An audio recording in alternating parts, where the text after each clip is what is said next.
আমার একটু স্বভাব খারাপ হলো, গুছিয়ে গাছিয়ে ভিডিও করি না। আমরা সবাই খেতে বসে গেছি। এই দেখো পরোটা। এই দেখো খেতে বসে ভিডিও করছি আর ওদিকে ক্যামেরা ঠিক করছি। এই বদঅভ্যাস আমার কখনো যাবে না, তো আজকে তাই শেয়ার করলাম। হাঁড়িতে মাংস অল্প থাকলেও লাস্টের মাংসটুকু খেতে না সত্যি অনেক ভালো লাগে। আর সেটা যদি হয় মাংস, তাহলে তো কথাই নেই, পরাটা দিয়ে বেশ দারুণ লাগে খেতে। নিয়ে সব খেতে বসে গেছি বন্ধুরা। এই দেখো হাঁড়িতে অল্প একটু মাংস আছে আর তাই দিয়ে পরোটা দিয়ে খেয়ে নিচ্ছি, কারণ এ দিয়ে তো আর ভাত খাওয়া যাবে না।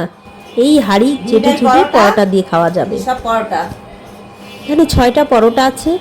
যেহেতু সকালে একটু হালকা পরোটা ভেজে নিলেই হয়ে যায়, আর যেহেতু এটা হচ্ছে কেনা রুটি, তাই পরোটা ভেজে নেই। তো বন্ধুরা সবাই ভালো থাকবেন, আজকের মতো।